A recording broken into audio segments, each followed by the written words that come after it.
이스라엘 자손이 각자의 성읍에 살았더니 일곱째 달에 이르러 일제히 예루살렘에 모인지라. 요사닥의 아들 예수아와 그의 형제 제사장들과 스알디엘의 아들 스룹바벨과 그의 형제들이 다 일어나 이스라엘 하나님의 제단을 만들고 하나님의 사람 모세의 율법에 기록한 대로 번제를 그 위에서 드리려 할세, 무리가 모든 나라 백성을 두려워하여 제단을 그 터에 세우고 그 위에서 아침 저녁으로 여호와께 번제를 드리며 기록된 규례대로 초막절을 지켜 번제를 매일 정수대로 날마다 드리고 그 후에는 항상 드리는 번제와 초하루와 여호와의 모든 거룩한 절기의 번제와 사람이 여호와께 기쁘게 드리는 예물을 드리되 일곱째 달 초하루부터 비로소 여호와께 번제를 드렸으나 그때 여호와의 성전지대는 미처 놓지 못한지라. 이에 석수와 목수에게 돈을 주고 또 시돈 사람과 두로 사람에게 먹을 것과 마실 것과 기름을 주고 바사왕 고레스의 명령대로 백향목을 레바논에서 욥바 해변까지 운송하게 하였더라.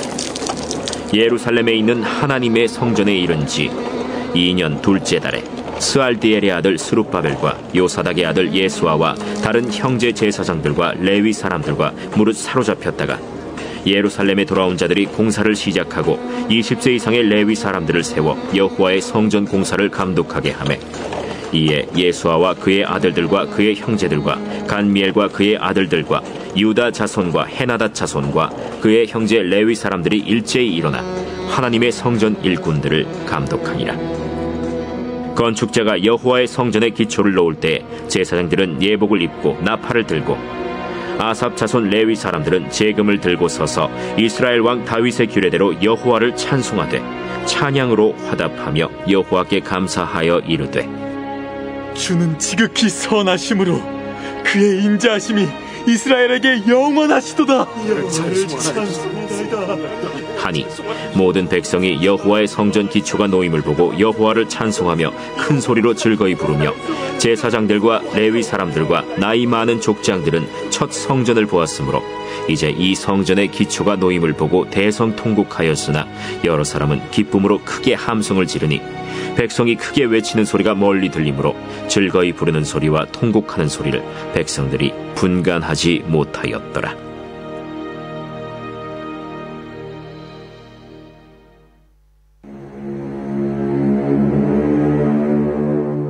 여호와 내 하나님이여, 내가 주께 피하오니 나를 쫓아오는 모든 자들에게서 나를 구원하여 내소서.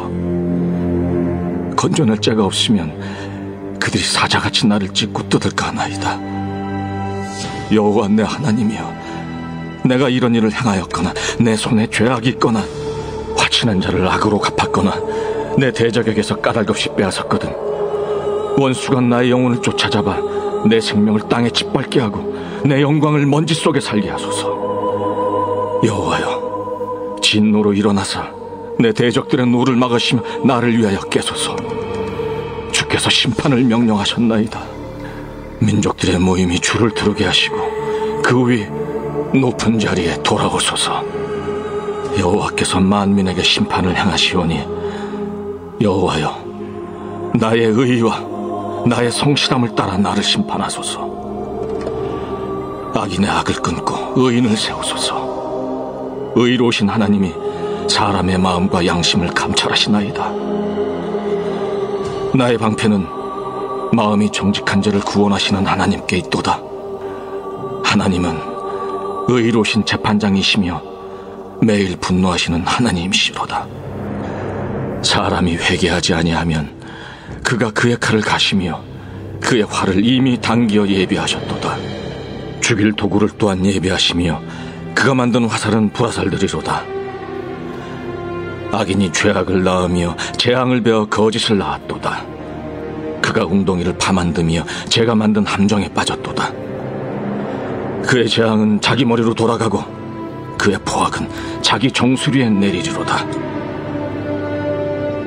내가 여호와께 그의 의의를 따라 감사하며 지존하신 여호와의 이름을 찬양하리로다.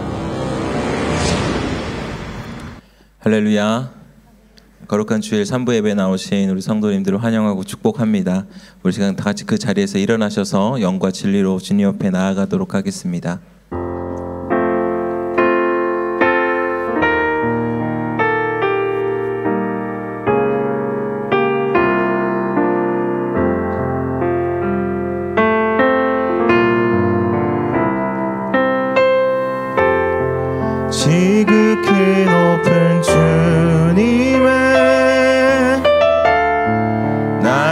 성소로 들어갑니다. 세상의 신을 벗고서 주 보좌 앞에 엎드리리. 내 주를 향한 사랑과 그 신뢰가 사그러져 갈 때 하늘로부터 이곳에 장막이 덮이네. 이곳을 덮으소서. 이곳을 비추소서. 내 안에 무너졌던 모든 소망 다 회복하리니.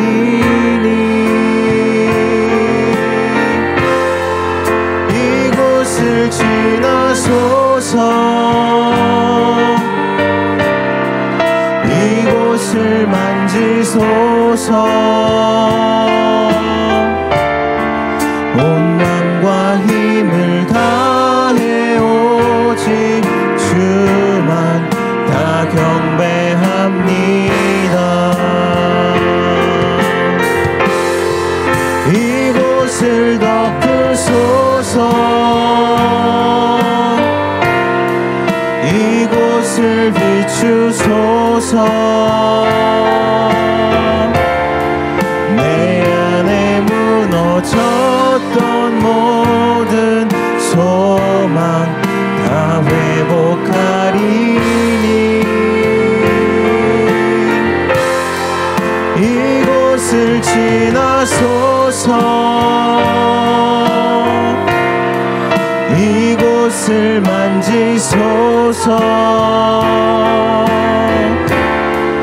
온 맘과 힘을 다해 오직 주만 다 경배합니다. 존귀와 위엄이 그의 앞에 있으며 능력과 아름다움이 그의 성소에 있도다. 만국의 족속들아 영광과 권능을 여호와께 돌릴지어다. 여호와께 돌릴지어다. 아멘. 죽을 수밖에 없는 죄인된 우리를 그리스도의 십자가의 죽음과 부활로 살리신 주님께 감사와 영광을 올려드립니다. 우리에게 복음을 허락하신 주님께서 우리의 예배 가운데 온전히 임하시길 간절히 원하오니 이 시간 하늘의 문을 여시고 이곳에 임하여 주시옵소서. 주의 영광을 목도하며 온전히 주님께 경배와 찬양을 올리는 주의 자녀들 되게 하여 주시옵소서. 이 모든 말씀 우리에게 복음을 허락하신 예수 그리스도의 이름으로 기도드립니다. 아멘. 우리 주님께 감사와 영광의 박수 올려드리겠습니다. 아멘. 우리 함께 힘차게 박수치며 찬양하겠습니다.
거룩하신 성령이여,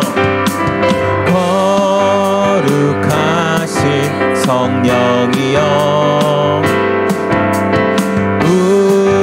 우리에게 임하소서. 성령의 불러 오셔서 세상의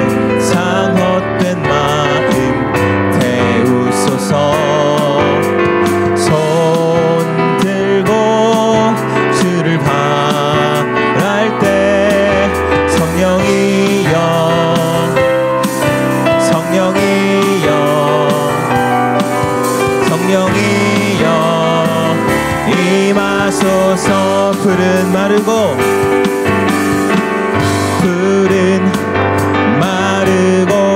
꽃은 시드나 주의 말씀은 영원해. 풀은 마르고 꽃은 시드나 주의 말씀은 영원해. 주의 말씀을 믿는 자 그의 구원을 얻으리. 주의 말씀을 행하는 자 그의 능력을 보게 되리라. 주의 말씀은 영원해. 주의 말씀은 영원해. 주의 말씀은 영원해. 영원해. 영원해. 풀은 마르고 꽃은 시드나 주의 말씀은 영원해. 풀은 마르고 꽃은 시드나 주의 말씀은 영원해. 주의 말씀을 믿는 자 그의 구원을 얻으리. 주의 말씀을 행하는 자 그의 능력을 보게 되리라.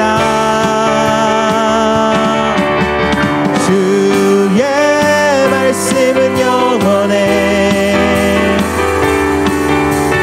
주의 말씀은 영원해. 주의 말씀은 영원해. 영원해. 영원해.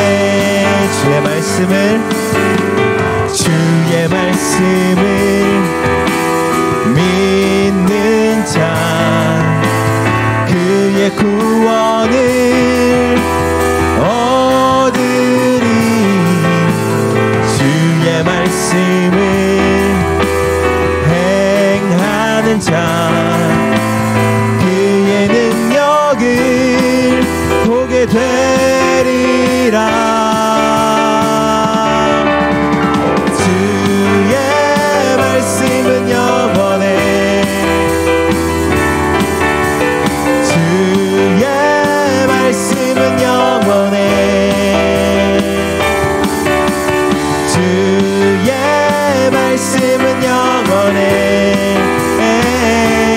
영원해. 영원해. 영원하신 주의 말씀을 의지하며 나아갑니다. 할렐루야. 아멘. 이 자리에 앉으셔서 계속 찬양하겠습니다.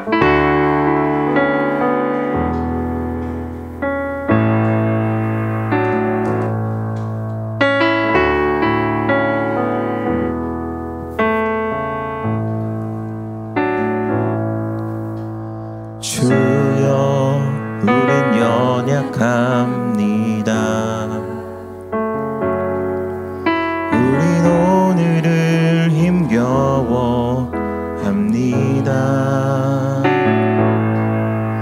주 뜻 이루며 살기에 부족합니다.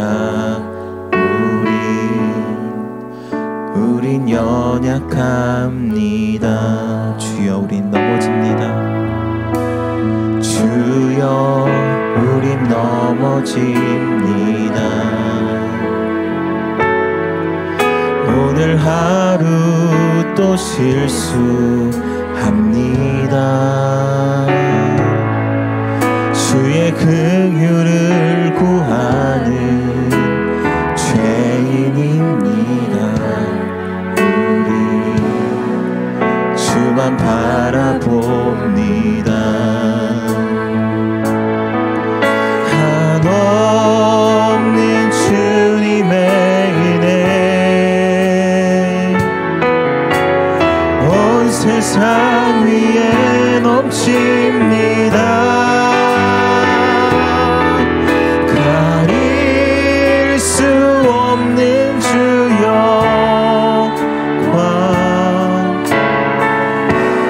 온 땅 위에 충만합니다. 주님만이 길이오니 우린 그 길 따라갑니다. 그날에 우린 이루실 주는 완전합니다. 한없는 주님의 은혜를 찬양합니다. 한없는 주님의 은혜 온 세상 위에 넘칩니다. 가릴 수 없는 주 영광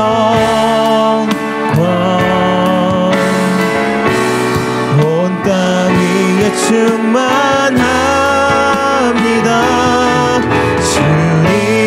주님만이 길이오니 우린 그 길 따라갑니다. 그날에 우린 이루실 주는 우리 위대하신 주님을 찬양합니다.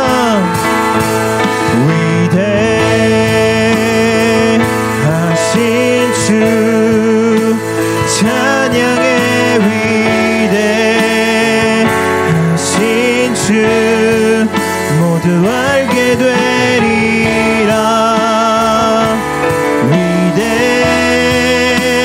위대하신 주 다시 한번 위대하신 주님을 함께 고백하며 나아갑니다.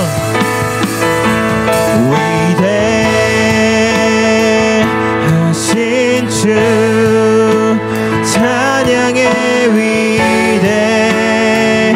위대하신 주 모두 알게 되리라.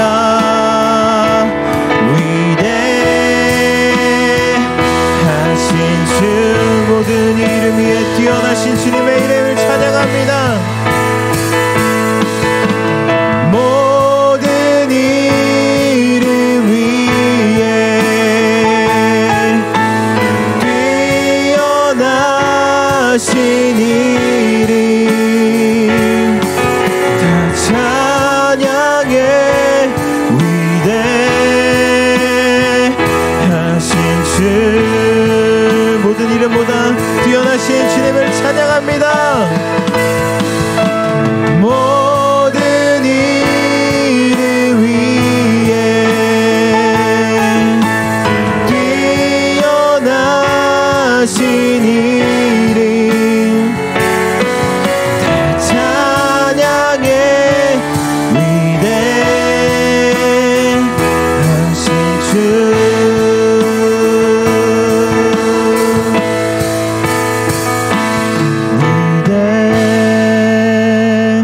위대하신 주 찬양해. 위대하신 주 모두 알게 되리라.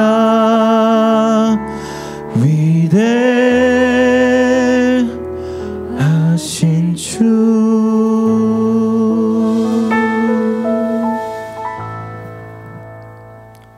주는 나의 산성이요 내 하나님은 나의 힘이 되고 능력이 되십니다. 거룩하고 복된 예배 가운데 주의 신실함을 노래합니다. 아름다운 찬양과 간절한 기도 소리가 성전에서 다시 울려 퍼지게 하시고 주의 말씀에 아멘으로 고백하며 함께 예배하는 기쁨을 회복시켜 주심에 감사를 드립니다. 예배 가운데 하나님의 위로와 은혜가 충만하게 하여 주시옵소서. 지난 한 주 동안도 저희는 세상의 견고한 진 위에서 온갖 영적 공격과 유혹에 부딪혔습니다. 믿음이 연약하여 낙심하기도 하였고 세상의 유혹에 믿음이 흔들리기도 했지만 예배의 자리로 이끄신 하나님의 은혜가 더 크심을 믿기에 소망의 하나님 앞에 담대히 나아갑니다. 믿음 안에서 인내하며 소망 가운데 기뻐하는 호치민 온누리교회 성도들 되게 하여 주시옵소서. 너희가 내 안에 거하고 내 말이 너희 안에 거하면 무엇이든지 원하는 대로 구하라. 그리하면 이루리라.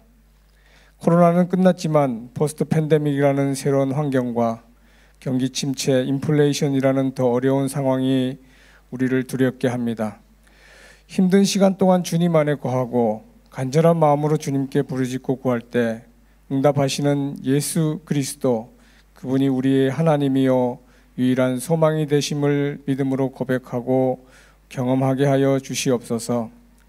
사랑의 주님, 코로나의 여파로 어수선한 가운데 상반기 순예배를 잘 마무리하게 하심에 감사를 드립니다. 이제 여름 순방학 기간입니다. 오랫동안 한국을 다녀오지 못했던 많은 성도들이 한국을 방문하게 됩니다. 어디에 머물든지 그곳에서도 예배하는 성도들이 되게 하여 주시옵소서. 방학 동안에도 말씀과 기도와 교제가 끊이지 않도록 하여 주시고 호치민 온누리교회와 성도들이 세상의 빛과 소금의 역할을 감당할 수 있게 하여 주시옵소서. 열방을 사랑하시는 주님, 십자가 보혈의 능력이 온 땅에 충만하기를 원합니다. 이곳 베트남 땅 가운데 그리스도의 복음이 강력하게 역사하기를 기도합니다. 호치민 온누리교회가 베트남 땅을 품고 이 땅의 교회를 섬기고 하나님 나라가 이 땅 가운데 확장되는데 온 힘을 다하기를 원합니다. 중보의 끈을 놓지 않게 하시고 필요한 재정을 나누고 이제 그동안 갈 수 없었던 복음의 현장으로 직접 나아가는 시간도 허락하여 주시옵소서. 교회를 섬기는 정재욱 목사님과 부목사님, 사역자 모든 리더십들이 서로 섬기고 순종을 통하여 좋은 열매들을 이루어 가기를 기도합니다.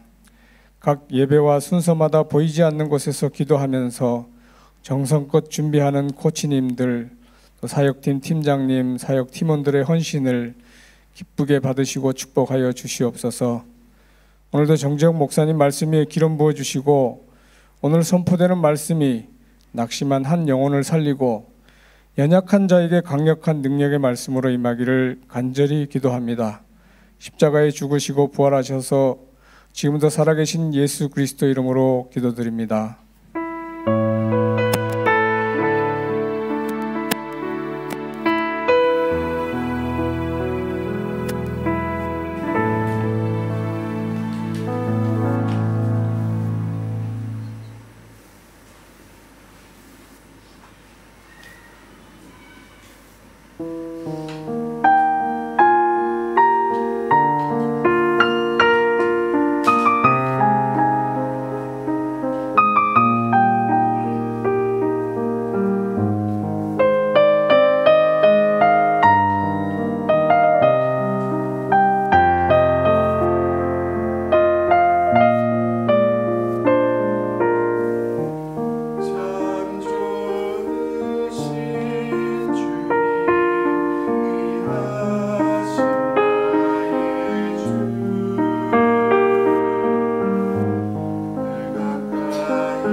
할렐루야. 주일 3부 예배 나오신 여러분 한 분 한 분을 환영하고 축복합니다. 이 시간 예배함을 통해서 주님의 은혜의 장막 가운데로 더 온전히 나아가게 되기를 간절히 축원합니다.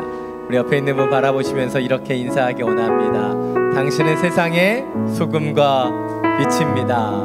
당신은 세상의 소금과 빛입니다. 이 땅 가운데 소금과 빛으로 오신 여러분들을 축복하며 찬양하며 나가겠습니다.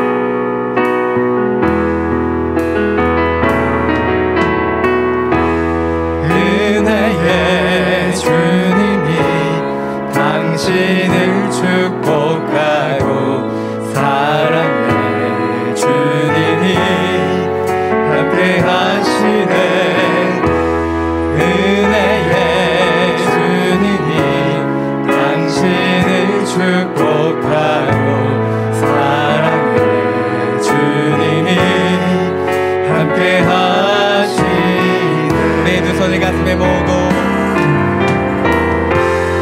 은혜의 주님이 내 삶을 축복하고 사랑의 주님이 함께 하시네.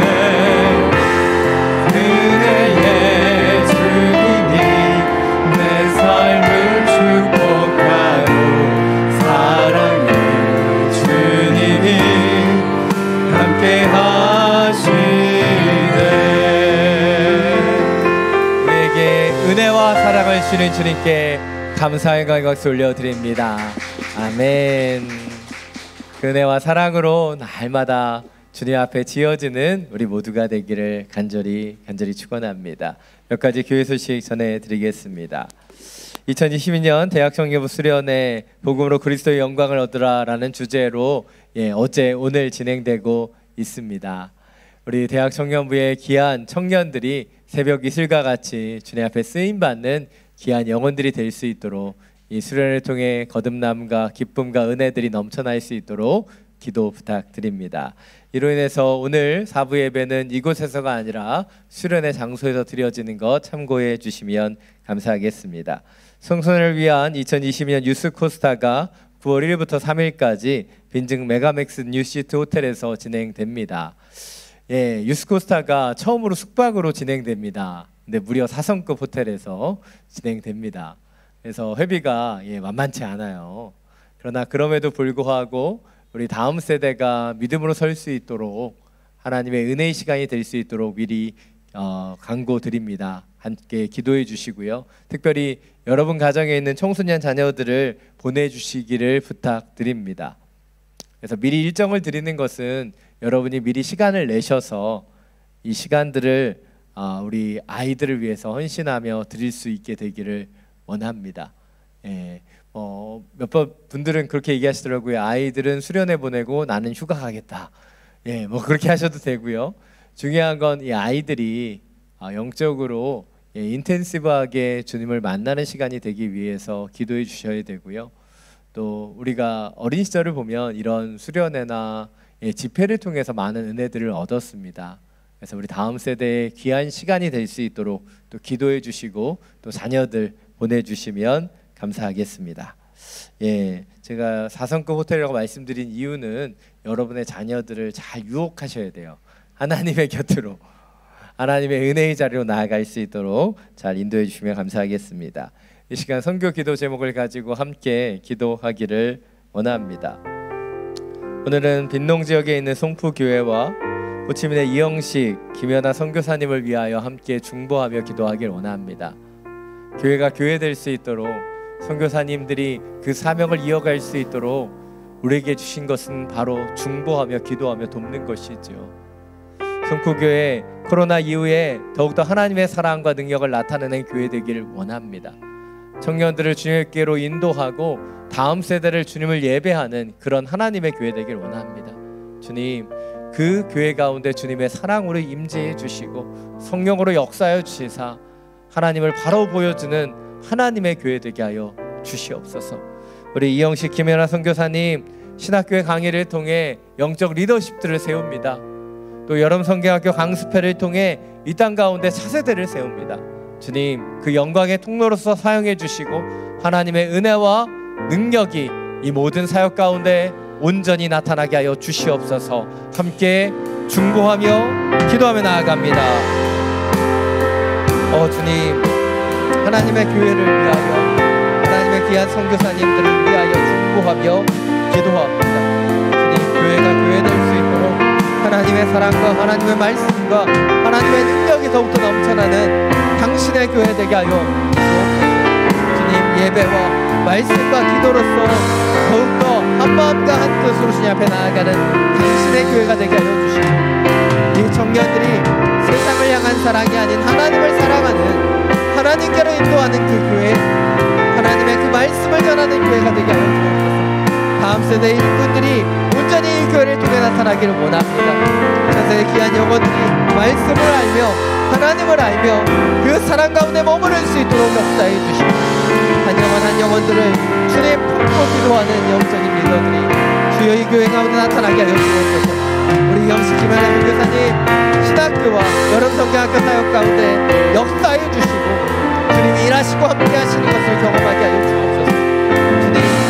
주님의 그 성령의 역사를 흘러보냅니다. 주의 말씀을 전하며 귀한 영적인 리더를 세울 뿐만 아닌 다음 세대를 세워갑니다. 주님, 믿음의 동역자들 가운데 함께하여 주시사 성령의 주님의 힘으로 이 모든 것이 주 안에서 온전히 이루어지게 하여 주시옵소서.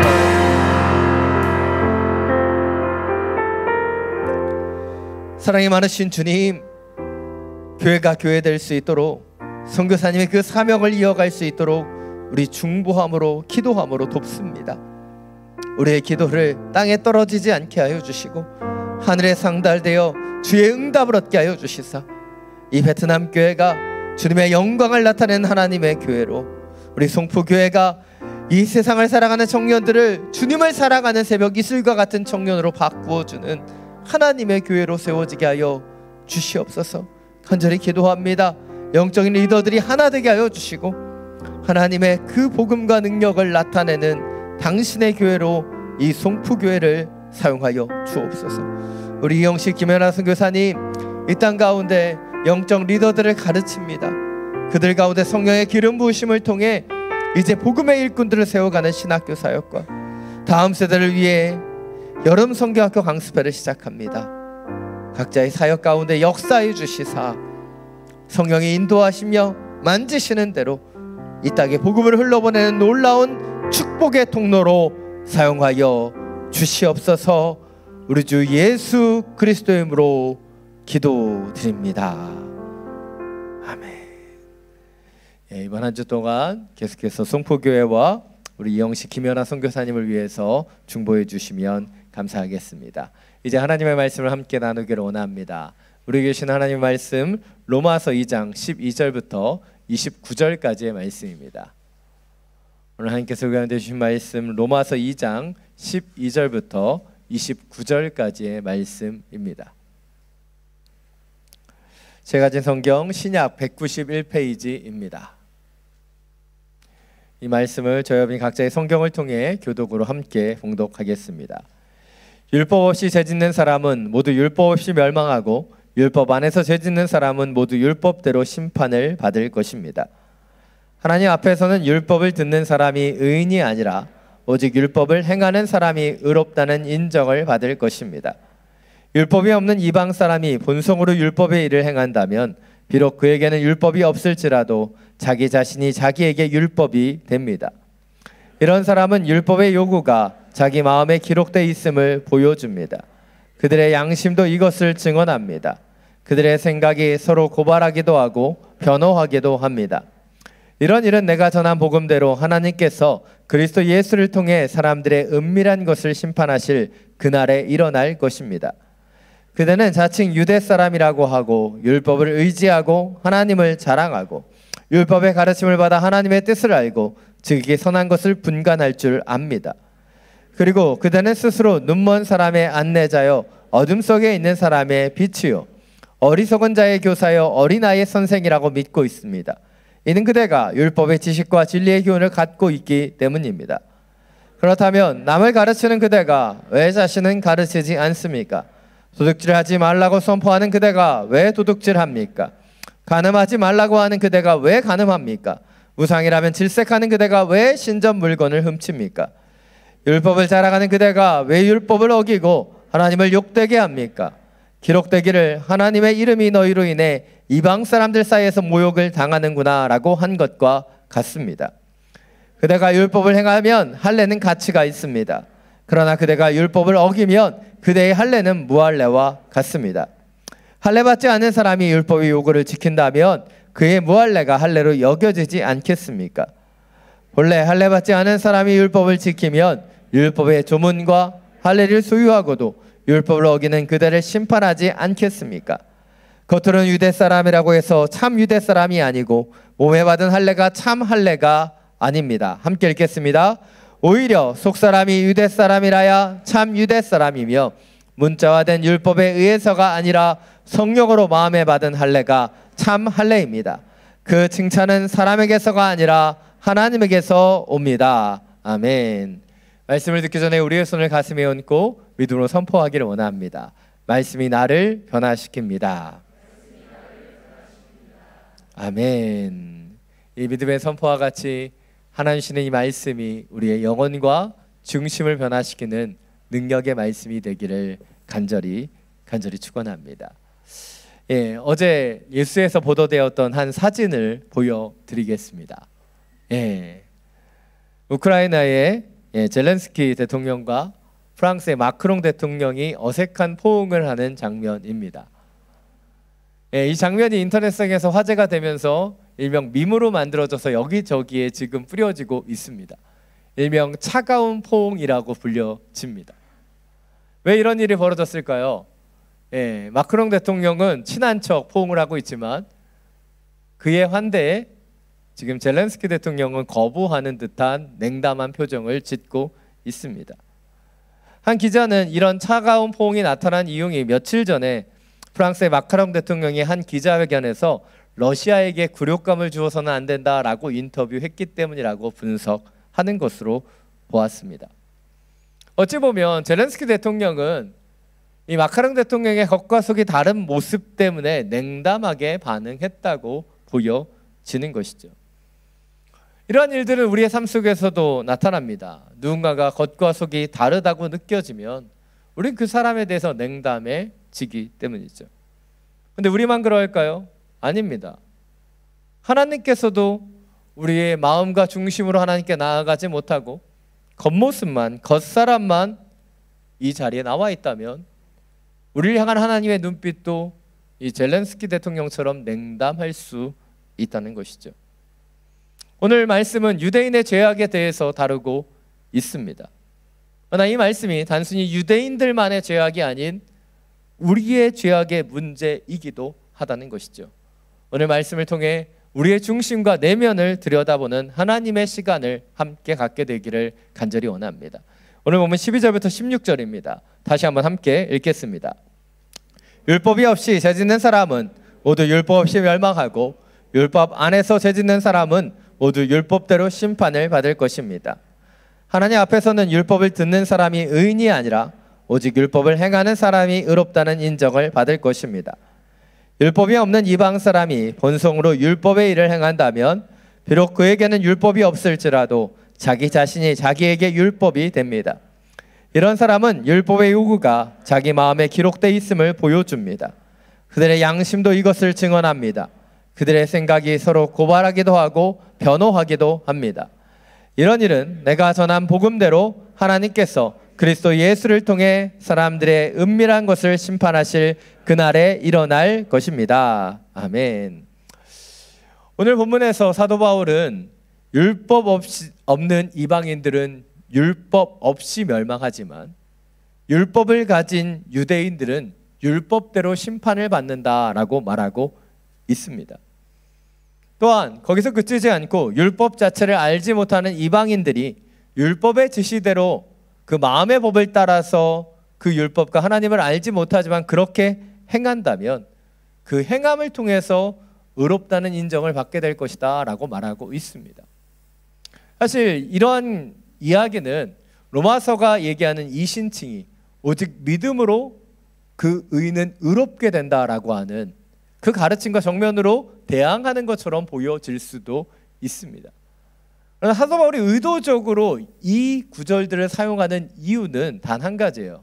바로 유대인들의 잘못된 속사람, 그들의 그 행위와 그들이 그 율법을 가졌다라고 하는 그 잘못된 자부심 때문에 이 이야기를 하고 있다는 것이죠. 그래서 여기 우리는 두 가지의 측면을 좀 더 주목해 볼 필요가 있습니다. 첫 번째로 율법을 아는 유대인들을 향하여 사도 바울이 그들이 율법으로 인해 심판받는다라고 말하고 있다는 거예요. 왜입니까? 그들이 율법을 알고 있었지만 그 아는 율법대로 행하지 못하고 있었기 때문이죠. 오직 율법을 아는 자가 의롭다 받는 것이 아니라 율법의 말씀대로 행하는 자가 의롭다함을 받는다라고 말하고 있는 거예요. 두 번째로 율법을 모르는 이방인들도 율법대로 행할 수 있다라고 말하고 있다는 것이죠. 그들 가운데 하나님께서 주신 그 마음의 법, 그 양심을 따라 그들이 행한다면 그들이 하나님을 모르고 율법을 모른다 할지라도 그 율법대로 행할 수 있다는 거예요. 물론 이 세상이 많이 악하기 때문에 그 율법대로 행하면서 하나님의 뜻을 행하는 사람은 이제 더 이상 존재하지 않습니다. 또 이 시대는 복음이 전해져서 뭐예요? 하나님의 말씀, 하나님의 복음을 거부하는 것도 죄악이기 때문에 이 마음의 법으로만 판단할 수는 없을 것입니다.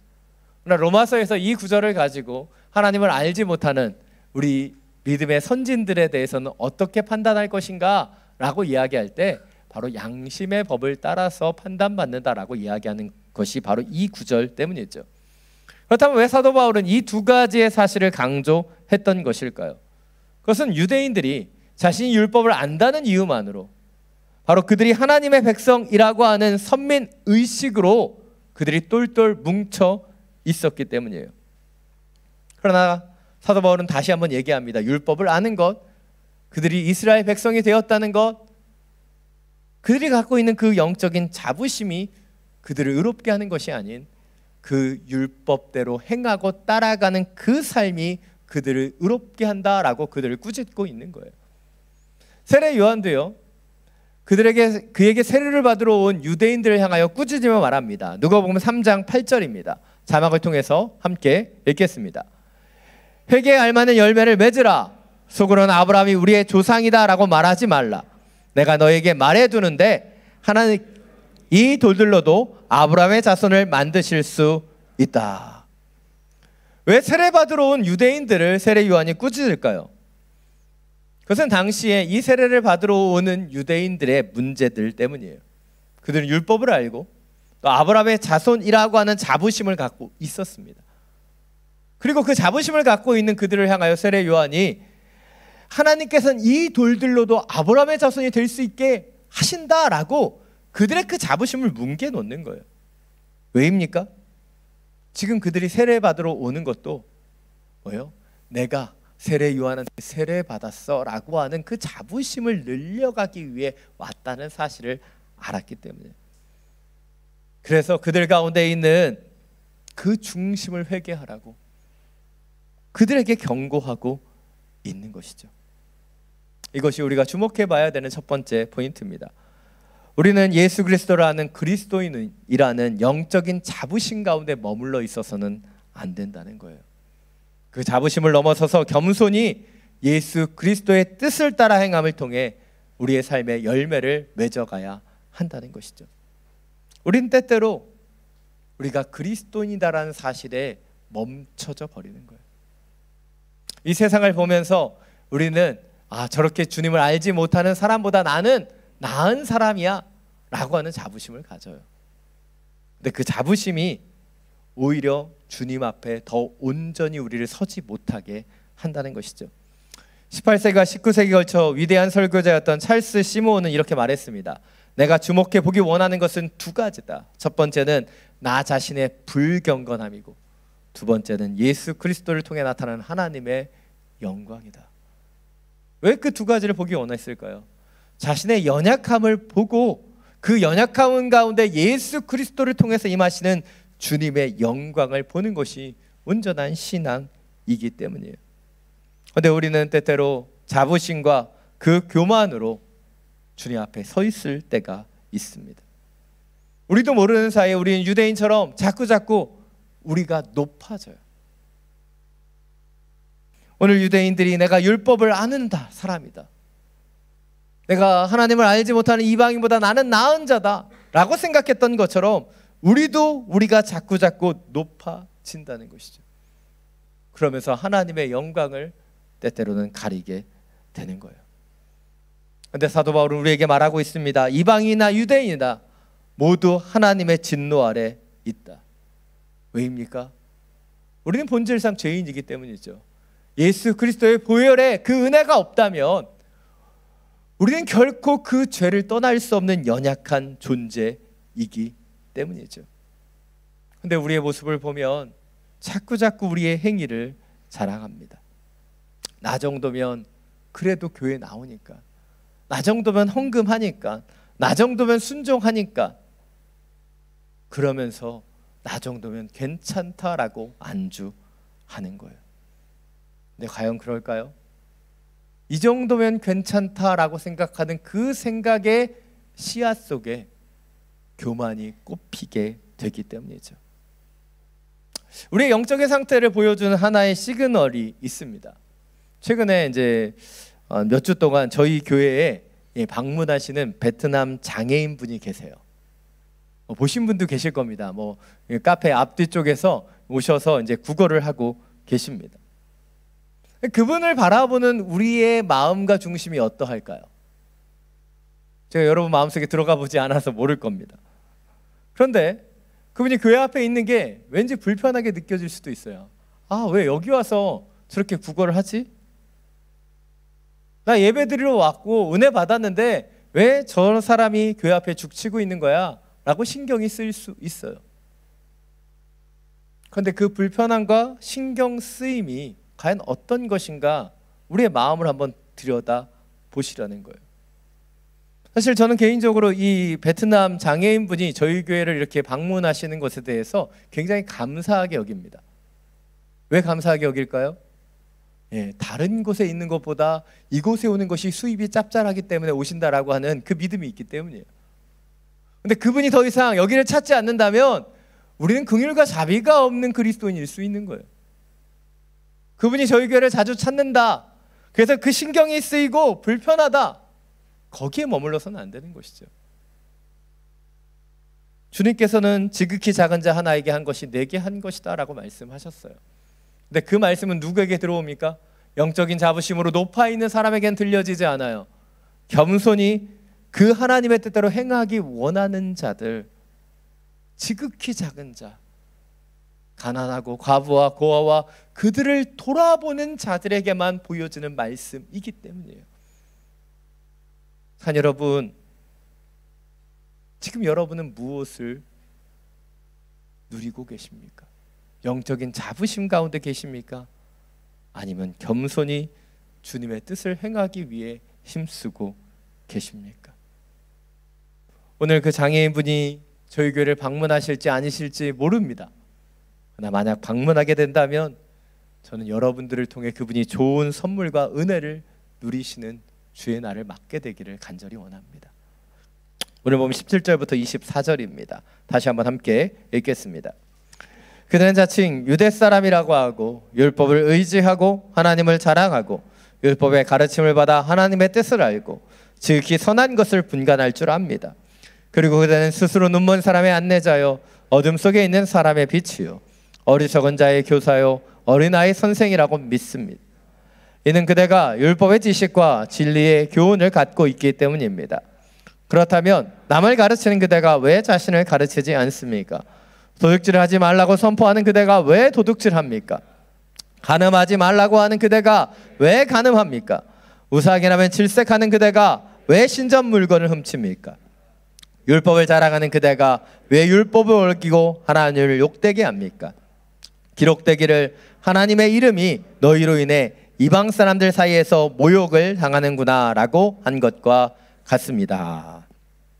오늘 본문에 나타난 유대인들의 문제는 무엇입니까?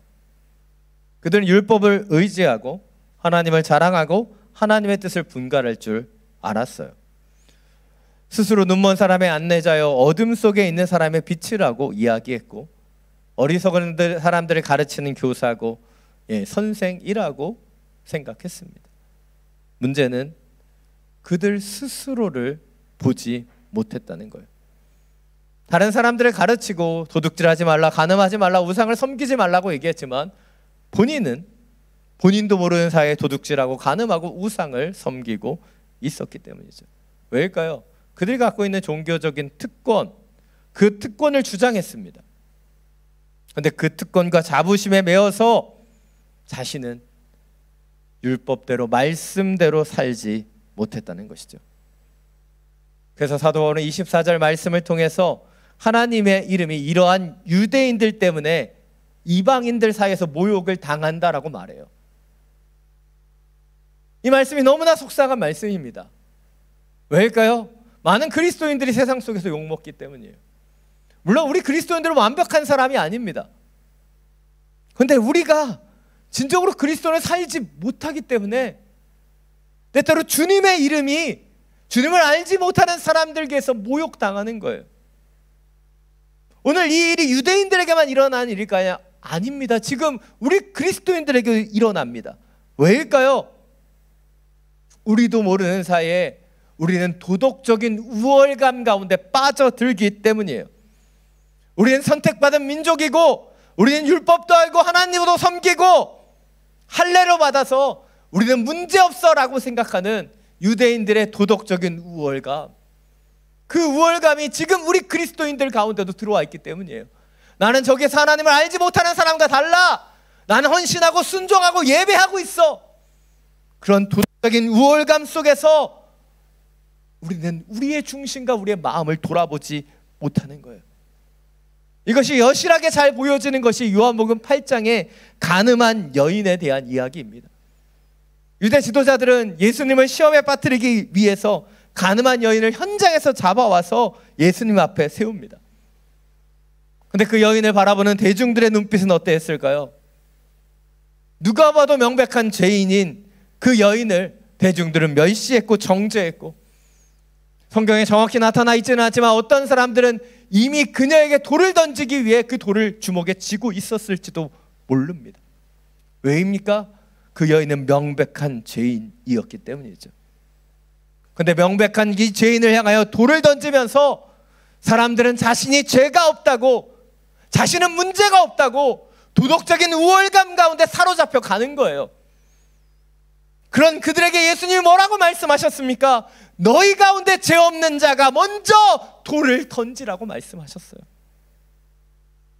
오늘 예수님은 나는 저 사람보다 나으니까, 난 저 사람보다 예수님을 더 아니까, 난 저 사람보다 더 예배하는 사람이니까 라고 생각하면서 누군가에게 돌을 던지려고 하는 그들에게 말씀하시는 거예요.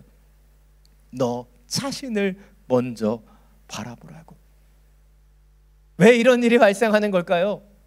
누군가를 비난하고 누군가를 정죄하면서 우리도 모르는 사이에 상대적인 우월감 가운데 들어가기를 원하기 때문이에요. 이것이 오늘 두 번째 포인트입니다. 우리는 도덕적인 우월감 속에서 타인을 비난하고 정죄하면서 상대적인 정결감 속으로 나아가려고 하는 우리의 죄악을 인정해야 되는 거예요. 그리고 우리 자신을 돌아보아야 하는 것이죠. 우리가 말씀을 조금 더 알면, 우리가 예수님을 더 열심히 믿게 되면, 귀하게 헌신하고 순종하면 우리 가운데 아무런 문제가 없을까요? 우리는 선한 그리스도인이 되는 것일까요? 아닙니다. 사도 바울은 자신을 죄인 중에 괴수라고 불렀어요. 사실 이 표현이 얼마나 불편한지 몰라요. 사도 바울과 같이 위대한 사도가 죄인 중에 괴수면 저는 뭡니까? 죄인 중에 괴수 중에 괴수? 여러분은 뭡니까? 그런데 왜 사도 바울이 자신을 죄인 중에 괴수라고 얘기했습니까?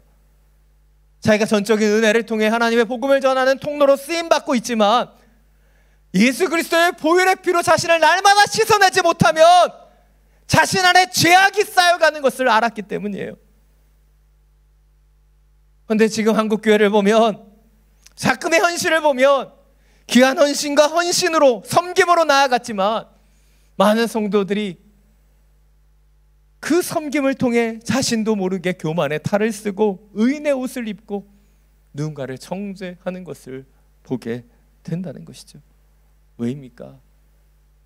자기 자신의 중심을 보지 못하고 타인을 정죄하고 비난하면서 상대적인 우월감 가운데 서려고 하기 때문이죠.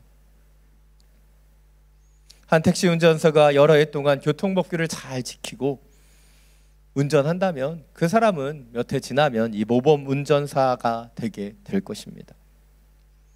아마도 그 사람은 본인이 아무런 사고도 내지 않았고 법규를 어기지도 않았기 때문에 스스로 모범 운전자라고 자부할 수 있습니다. 근데 이렇게 자신을 모범 운전자라고 자부하는 것은 율법적인 차원에 머무는 거예요. 그러나 주님 우리에게 원하시는 것은 율법적인 차원에 머무는 것이 아닙니다. 복음적인 차원으로 나아가는 것이죠. 비록 그 자신이 법규를 어기지도 않았고 사고를 내지도 않았고 딱지를 떼지도 않았지만 자신을 돌아보면서 내가 손님을 더 친절하게 응대하지 못했구나. 때때로는 법률을 어기는 다른 운전자들을 비난했구나. 내가 더 온전히 내 마음과 중심을 지키지 못했구나. 자신을 돌아본다면 그는 복음적인 차원으로 설 수 있는 거예요. 사랑 여러분, 저는 여러분이 예배드리지 못하는 세상의 사람들보다 당연히 더 나은 사람이라고 믿어요. 그러나 그것이 우리 가운데 우월감이 되지 않기를 원합니다. 그것이 만족감이 되지 않고 우리 스스로를 더 겸손히 바라볼 수 있는 내면이 있기를 원합니다. 그것이 복음이기 때문이에요. 우리의 행위로서, 우리의 헌신으로서, 우리의 순종으로서 만족하는 것이 아닌 우리는 오직 예수 그리스도의 복음으로 돌아가야 하기 때문이에요. 나는 나름 선하게 살고 있잖아 라고 하는 안도감과 우월감, 그 속에서 멈춰져 있지 않기를 원합니다. 주님 우리에게 원하신 것은 날마다 성화되는 것이죠. 어제보다 오늘, 오늘보다 내일 더 나은 그리스도인이 되기 위해 우리는 우리의 내면을 돌아보고 나아가야 되는 것이에요. 사랑 여러분, 우리의 중심을 돌아보기를 원합니다. 율법적인 차원에 머무는 것이 아닌 복음의 은혜 가운데로 나아갈 수 있는 저와 여러분이 되시기를 간절히 축원합니다. 마지막으로 25절부터 29절 말씀 함께 읽겠습니다. 그대가 율법을 행하면 할례는 가치가 있습니다. 그러나 그대가 율법을 어기면 그대의 할례는 무할례와 같습니다. 할례 받지 않은 사람이 율법의 요구를 지킨다면 그의 무할례가 할례로 여겨지지 않겠습니까? 본래 할례 받지 않은 사람이 율법을 지키면 율법의 조문과 할례를 소유하고도 율법을 어기는 그대를 심판하지 않겠습니까? 겉으로 유대 사람이라고 해서 참 유대 사람이 아니고 몸에 받은 할례가 참 할례가 아닙니다. 오히려 속 사람이 유대 사람이어야 참 유대 사람이며 문자화된 율법에 의해서가 아니라 성령으로 마음에 받은 할례가 참 할례입니다. 그 칭찬은 사람에게서가 아니라 하나님에게서 옵니다. 아멘. 오늘 사도 바울은 의도적으로 유대인들의 자랑인 할례를 논의로 끌어들이고 있습니다. 할례는 유대인들에게 있어서 하나님의 백성이라고 하는 상징이지요. 하나님과 언약을 맺었다는 표식입니다. 그래서 유대인 모든 남성들은 태어난 지 8일 만에 이 할례를 받고 그 할례 의식이 있어야지만 유대 공동체 안에 들어오게 되는 거예요. 그런데 문제는 이 할례가 유대인들의 오만함과 선민의식이 자라는 토양이 되어 버렸다는 것이죠. 그들은 더 이상 하나님 사이에서 하나님과의 관계 속에서의 기쁨이 아니라 나는 언약의 백성이라고 하는 교만이 그 안에 싹트게 되었다는 거예요. 그래서 사도 바울은 의식적으로 이런 유대인들에게 모욕감을 줍니다. 너희가 그 율법을 행하지 않으면 너희는 할례자가 아니라 무할례자라고 얘기하죠.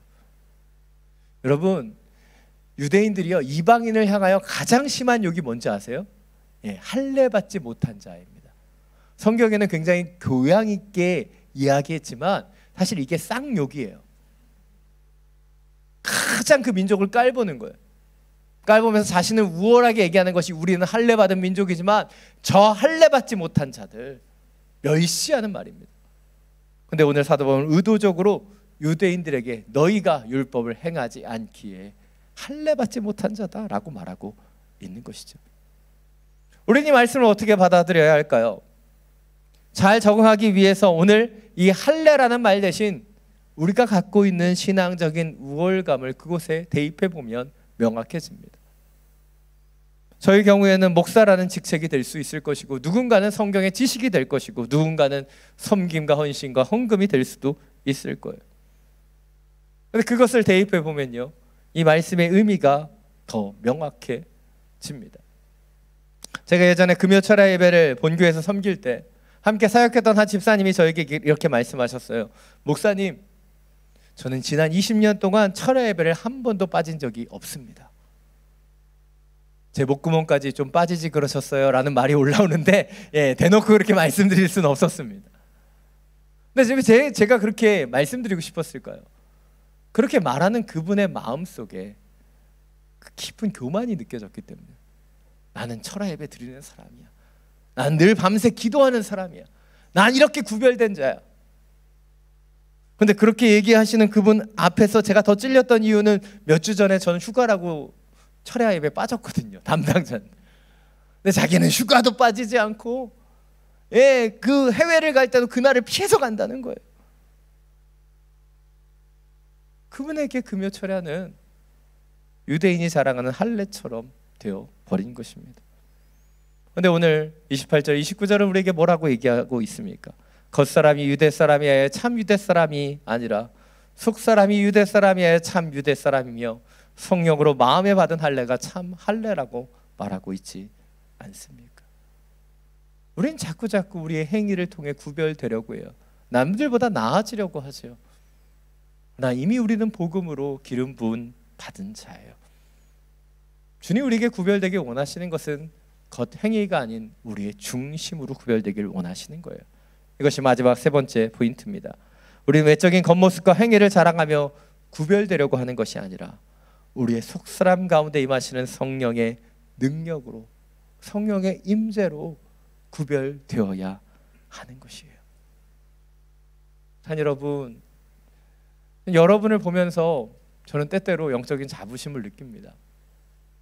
바로 하나님의 백성, 하나님의 자녀로 살아가는 그리스도인이기 때문이죠. 또 몇 주 전에 우리 한국에서 강사님이 오셔서 설교하셨지만 강사님이 그렇게 얘기하세요. 이곳에서 설교하는데 너무 은혜가 됐다. 성도님들이 너무 좋으시다. 은혜를 빨아들이는 것 같다. 제 어깨가 얼마나 뿜뿜해지는지 모릅니다.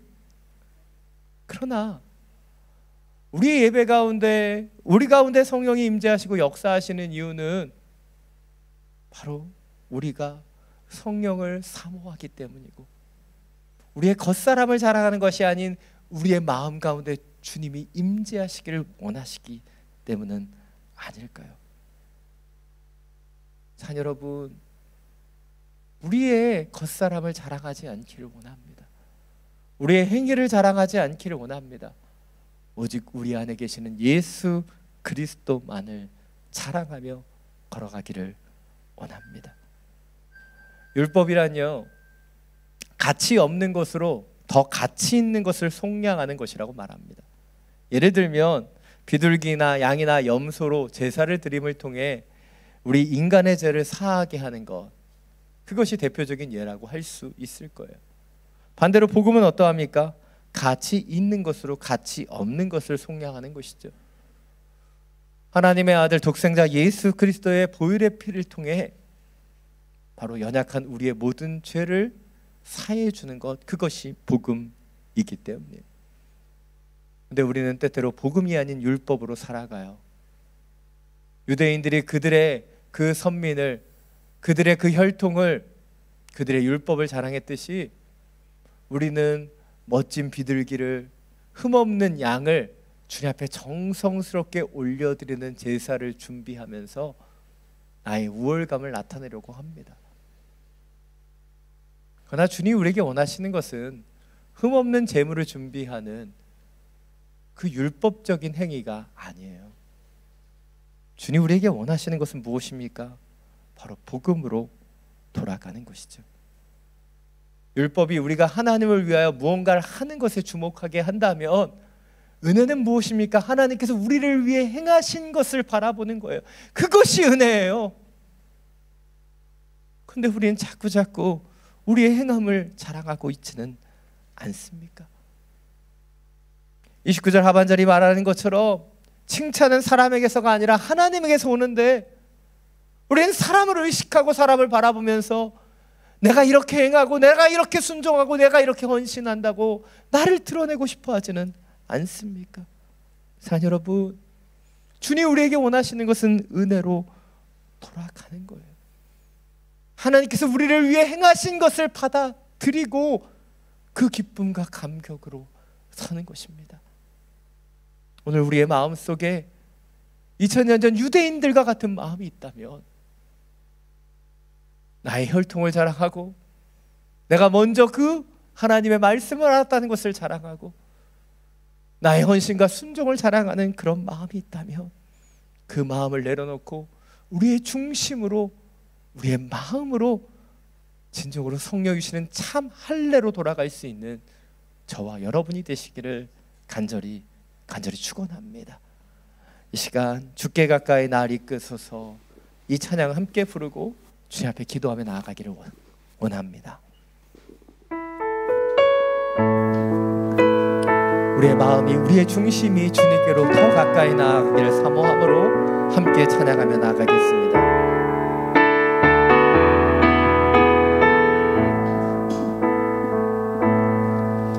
주께 가까이 날 이끄소서, 간절히 주님만을 원합니다.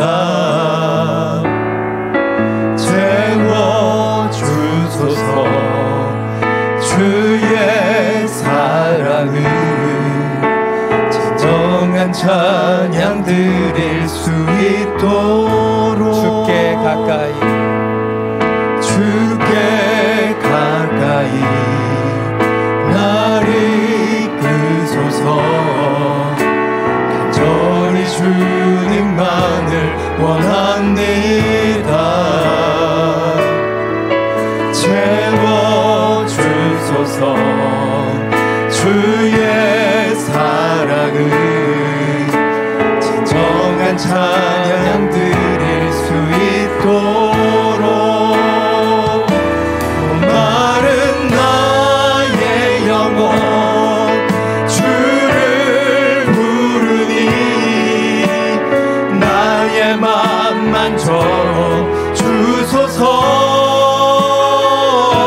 주님만을 원합니다. 더 원합니다. 나의 맘 만져 주소서.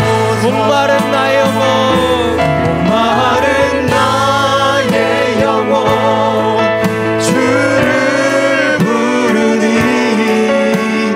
나의 맘 만져 주소서. 주님만을 원합니다. 더 원합니다. 나의 맘 만져 목마른 나의 영혼, 목마른 나의 영혼 주를 부르니, 나의 맘 만져 주소서. 주님만을 원합니다. 더 원합니다. 나의 맘 만져 나의 맘 만져주소서. 나의 맘 만져주소서.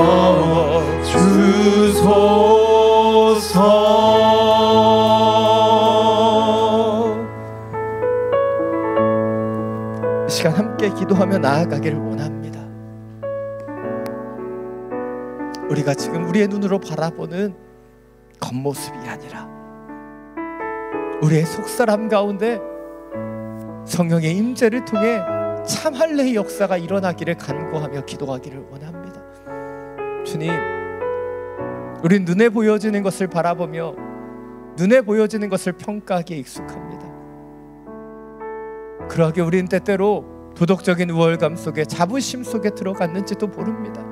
주님, 다시 한번 우리를 겸손케 하여 주옵소서. 우리의 영혼을 만져주시고 우리의 중심 가운데 찾아와 주시사 겉사람의 할례가 아닌 속사람의 참된 할례가 우리 가운데 임하게 하여 주시고 거룩한 정결함을 주님의 은혜를 통해 회복하게 하여 주옵소서. 내 행함으로 율법으로 서는 것이 아닌 주님의 은혜로 주님의 행하신 그 자리 가운데로 서게 하여 주시옵소서. 함께 기도하며 나아갑니다. 주님, 우리의 심령 가운데, 우리의 마음 가운데, 우리의 중심 가운데 주여 찾아와 주십시오. 외식과 행함과 나의 혈통을 자랑하는 모든 연약함들을 내려놓습니다. 도덕적인 우월감 속에 나는 저들과 다르다라고 하는 그 생각 속에 스스로 높아져 있는 이 교만들을 제거하고 당신 앞으로 겸손히 나아갑니다. 우리를 행하여 하신 놀라운 그 은혜들을 받아들이며 복음의 능력으로 은혜로 돌아가며 당신 앞에 섭니다. 우리의 심령을 회복시켜 주십시오. 목마른 우리의 영혼 가운데 찾아와 주셔서 우리의 마음을, 우리의 심령을 만져 주옵소서. 갈급한 우리의 마음이 오직 주님을 바라며 주님을 찾으며 주님이시는 은혜로 채워지기를 원합니다. 내 힘으로, 내 율법으로, 내 능력으로, 나의 행함으로 주려고 하는 것이 아니에요. 오직 주님이시는 은혜로 돌아갑니다. 나를 위해 피 흘리신 그 보혈의 십자가 가운데로 돌아가고 나를 위해 그 주신 놀라운 그 은혜의 장막 가운데로 돌아갑니다. 나를 위해 행하신 예수 그리스도의 그 능력, 예수 그리스도의 은혜, 그 보혈의 능력이, 그 복음의 능력이 우리 가운데 온전히 회복되게 하여 주옵소서. 당신을 바랍니다. 당신을 의지합니다.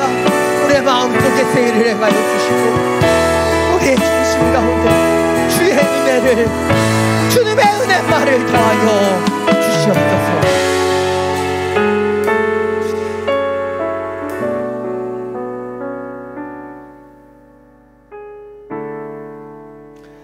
사랑이 많으신 주님, 우리의 모습을 돌아봅니다.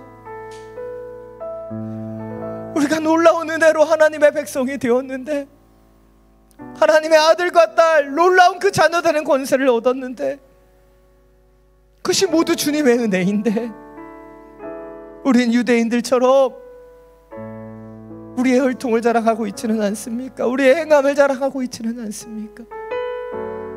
우리의 중심을 다시 한번 보게 하여 주옵소서. 복음으로 돌아가기를 원합니다.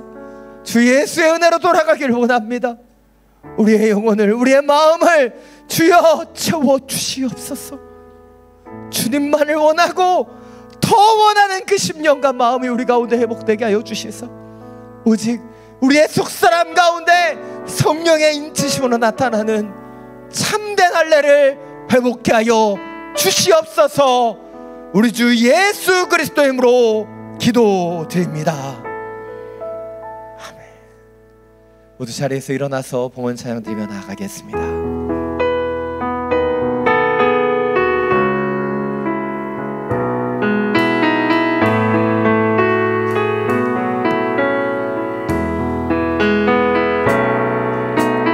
선한 능력으로 안으시네.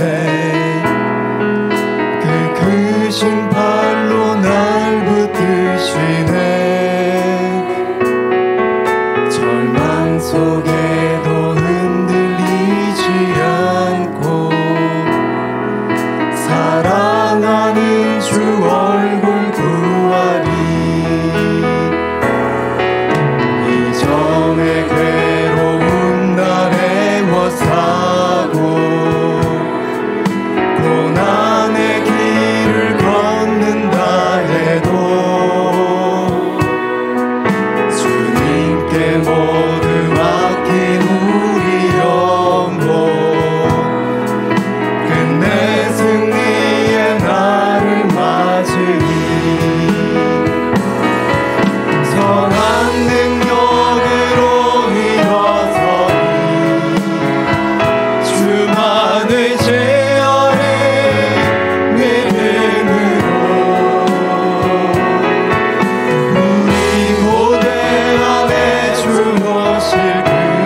함께 찬양합니다.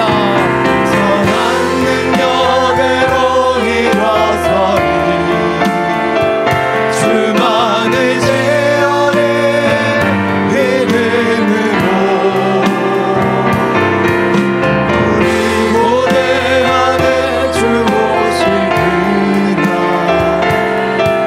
영광의 새날을 맞이하리 영광의 새날 맞이하리 영광의 새날을 맞이하리 영광의 새날 영광의 새날을 맞이하리.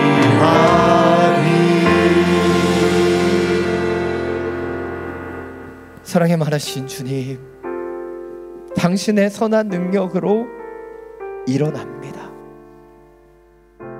내 행함과 내 혈통과 내 노력과 수고를 자랑했었던 모든 연약함을 내려놓고 오직 보혈의 능력으로 예수 그리스도의 은혜로 돌아갑니다.